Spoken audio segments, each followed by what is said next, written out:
And let me explain to people. So these are mermaid hand woven. It's a beautiful hand woven mermaid that is just the cutest little thing you've ever seen. And we found them in Lauren's office at like 11 p.m. one night. And we are so delirious. This is literally what Joanna started doing. No, it was like a puppet show. We started like this like impromptu puppet show at 11 p.m. We were absolutely delirious. And so what do we think to do? Film a video and send it to you. And I'm like, looking back, what a weird She must have known we were so weird then. She must have known. But we didn't feel weird. It was funny. It didn't feel weird? No. It felt okay? It felt right. So cute. It felt right. So we the Murs are magical. named them the Murs. They'll get you. I still have the box upstairs labeled Murs, and I've since like cleared out so much stuff from my office just because I didn't need it anymore, and I can't part with the box of Murs. No. We can't part with our I know. Murs Mine sits in my office. I was actually nervous to bring her out to come to the podcast today because she doesn't really come out of the house. I get that. Me too. You know what's crazy? Joanna and I each have Barbie dolls of each other. Mattel turned us into Barbie dolls. Joanna cares less about the Barbie dolls than the Mur. Because true. Joanna's like, oh yeah, anyone. Like, you want to go play with the Barbies? Like, go ahead. No, the Mur is... No, she's special. She's very special. She's special. Nothing against Mattel.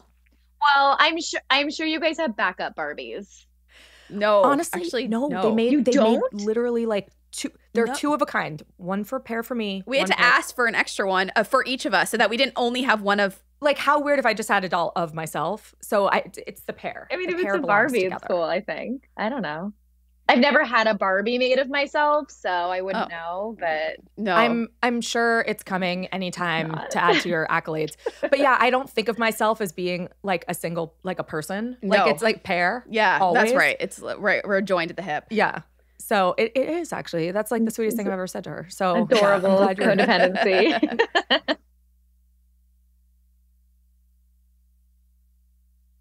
But also, like, we'll be, when we're filming and we're at a hotel for many weeks on end, Clea's like, let's go to dinner, let's do all these things. I'm like, I want to order room service and be in my hotel bed. Okay, so this is an unpopular opinion. I detest room service. I literally It is an unpopular opinion.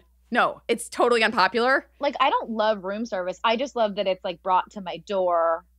100%. You love that it's in your room. It's hard to like really mess up a French fry. So I usually just go for like basics. Same. And I've never lived happier. Yeah, but I order food to the hotel. Like, I'll do, depending on the city, like whatever apps use there, I'll just look at local restaurants and get food delivered. Same. That's what I mean. She doesn't even like the concept of eating in your room. I don't want to eat in my room. Room service I'm just using as an umbrella concept. That's the dream. Eating in your room.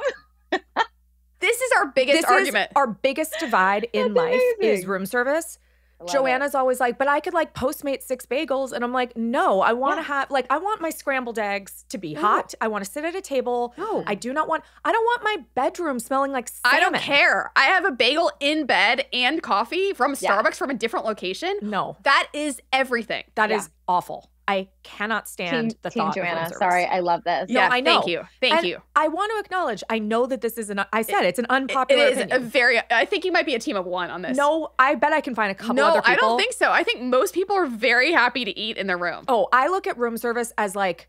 No, you think you're in a hospital. It feels like it. I feel like I'm in an actual, like, nothing is worse to me. There's no worse fate than having, no worse fate in the scope of fates. Yeah.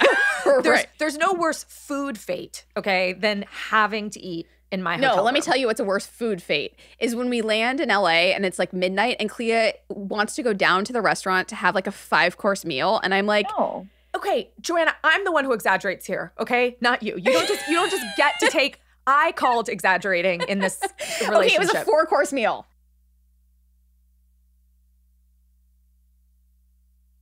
Like during 2020, when like we weren't going anywhere, I got very into plants. So I sort of turned my office into like a greenhouse. It got weird. That's what I was saying. The horticulturist. I just didn't know. I'm sorry. I just didn't know the term. I didn't. Yeah. I do know that you're a plant lady. I just didn't know that you went like plant crazy. You went plant crazy. I went plant cuckoo. Like I had rolling racks of seedlings that I would like roll in and out for sunshine. It got weird. It was like I didn't have anything to do.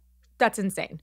I know. William was like, you got to shut it down. He's like, because my deck is like the front of our house. And he was like, you just have like these like I ordered big metal rolling racks and I like I think I like started over 100 seedlings, and I had to like take care of them every day. He was oh like, my gosh. So I know it doesn't rain in Southern California ever, but if it did, do you get like panicked for the plants? Are they like? I get really excited for that. What is so? Explain to me a seedling that's on a rolling rack. Like, what does that even visually look like?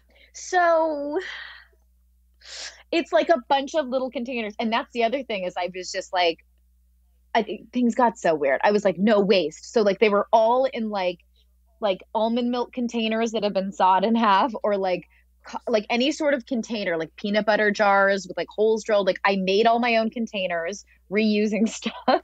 And then it was just like big like shelves, and it was just all stacked, but it looked nuts. And then Then do you plant them? Like yeah, I know like, this where is like, are you planting them? Are they like lemon trees now growing on the sides of your house? I ripped out my front lawn and created a whole garden. So do you eat from the garden? Oh yeah. Yeah. Okay, well that makes it a little bit better. Yeah, so she's a farmer now. So you're a farmer. Like we eat from it. Yeah. It's great. I mean, it's been a weird year for gardening, and I've been busy, so not a lot of stuff this year. But yeah, a lot of food. The kids will just like go in there and we'll like fill baskets, and we've got someone like forage. Oh my gosh! So we're coming over for Thanksgiving, is what you're telling us? Oh, yeah, I would love that.